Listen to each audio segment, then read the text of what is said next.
Imagine a world where every financial transaction you make is recorded on a decentralized digital ledger. It's fast, it's efficient, and it's completely transparent. Cool, right? But for some, the idea of a central bank digital currency, CBDC, is a nightmare. The Federal Reserve, the guardian of the US dollar, makes a bold move with the introduction of FedNow, a new instant payment system. But is FedNow really just a harmless innovation, or is it the first step toward a CBDC? Robert F. Kennedy Jr. tweeted on this same issue and shared his thoughts on FedNow. He also agreed that FedNow is the first step towards CBDC and gave his reasons based on Biden's administration. The Biden administration has been very vocal about its hostility towards cryptocurrencies, launching a series of attacks that have left the industry reeling, making it difficult to believe that FedNow is unrelated to CBDC. Robert also went further to explain that a massive amount of wealth was created in just 15 years through the collaboration of the Federal Reserve and a select few large banks. It was an unbelievable amount of money, $10 trillion to be exact, in just 15 years. That's equivalent to 10 centuries worth of wealth. This bonanza for the banksters occurred between 2008 and 2022, and the implications of such a staggering amount of wealth creation are certainly worth considering. What does Robert think about cryptocurrency? Robert's words about cryptocurrencies like Bitcoin are intriguing. He suggests that these digital currencies could offer the public an escape route from the potential fallout of a bursting financial bubble, which he refers to as the splatter zone.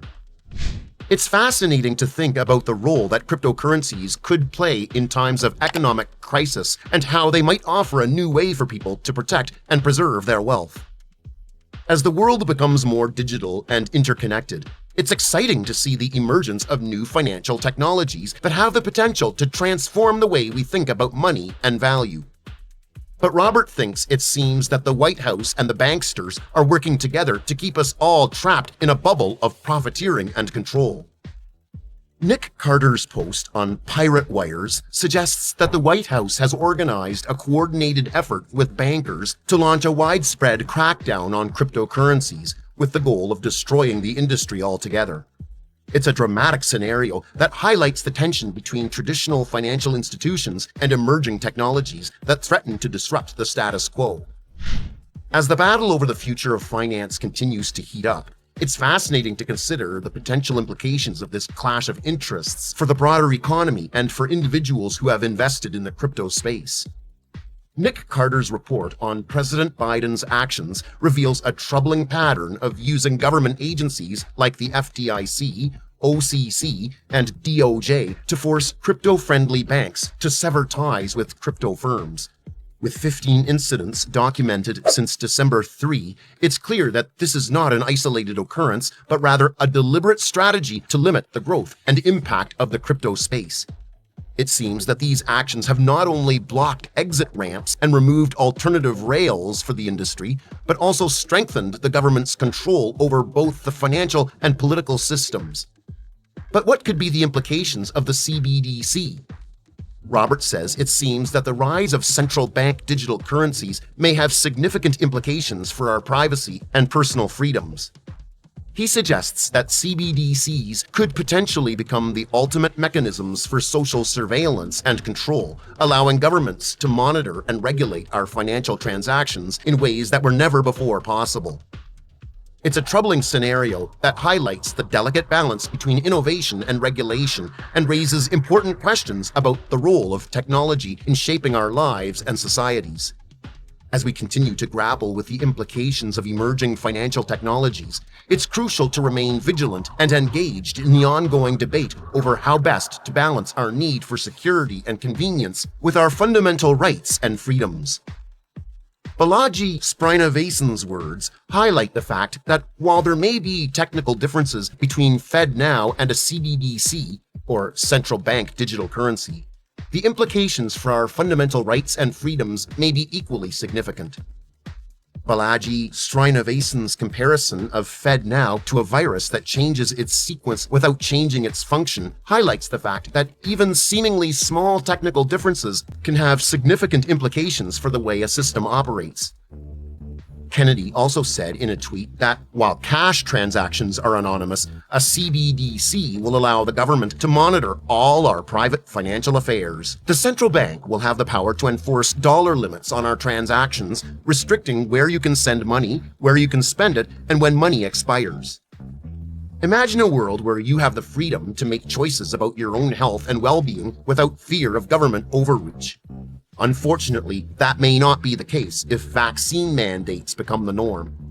According to Robert F. Kennedy Jr., a prominent anti-vaccine campaigner, refusing to comply with such mandates could have dire consequences in the form of a CBDC linked to a digital ID and social credit score. This could give the government the power to freeze your assets or restrict your spending to only approved suppliers.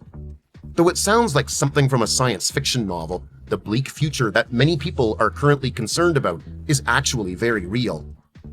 As history has shown us, governments have a tendency to use their power to control the financial system to their advantage. In the 1930s, the US government infamously seized gold from its citizens, and some experts now fear that a CBDC could be used as a tool to ban and seize Bitcoin. In the eyes of some, the introduction of a CBDC could be a slippery slope towards a world where individual financial freedoms are severely restricted. Kennedy's concerns are certainly worth considering, as the consequences of a government with such immense control over our finances could be far-reaching and profound. Whether you're a fan of Bitcoin or not, the potential implications of a CBDC are something that should be taken seriously. In case you're not still clear about what FedNow is all about, FedNow, spearheaded by the visionary Richmond Fed President Tom Barkin, is set to transform the way we think about payments. This innovative system is designed to be resilient, meaning it can withstand unexpected disruptions and continue to function seamlessly. It's also adaptive, able to respond to changing market conditions and evolving customer needs. And perhaps most importantly, it's accessible, ensuring that everyone can participate in the payment system regardless of their background or financial status. Kennedy's CBDC warnings come at a time when several countries are considering central bank digital currencies as a viable solution to the banking industry's crisis and the problems associated with using paper currency. Kennedy believes that the current crisis could be exploited to justify the introduction of a new generation of CBDCs, which could jeopardize individuals' capacity to keep their financial privacy and autonomy. Given Kennedy's remarks, crypto enthusiasts may be watching his campaign to see whether he takes a more pro-crypto stance, which might lead to more acceptance of Bitcoin and other cryptocurrencies. The world of cryptocurrency is constantly evolving, and one person who may hold the key to its future is none other than Kennedy himself. With his recent comments on the potential risks of a central bank digital currency, many crypto enthusiasts are eagerly watching his campaign to see if he takes a more favorable stance towards Bitcoin and other cryptocurrencies. As the world becomes increasingly digital, it's more important than ever to stay informed about the latest developments in the world of cryptocurrency. Whether you're a seasoned investor or just starting to explore the world of digital currencies, Kennedy's campaign could be a key factor in shaping the future of this exciting and rapidly growing industry. The next big thing in crypto could be just around the corner, and if you want to be the first to know, make sure to hit that subscribe button.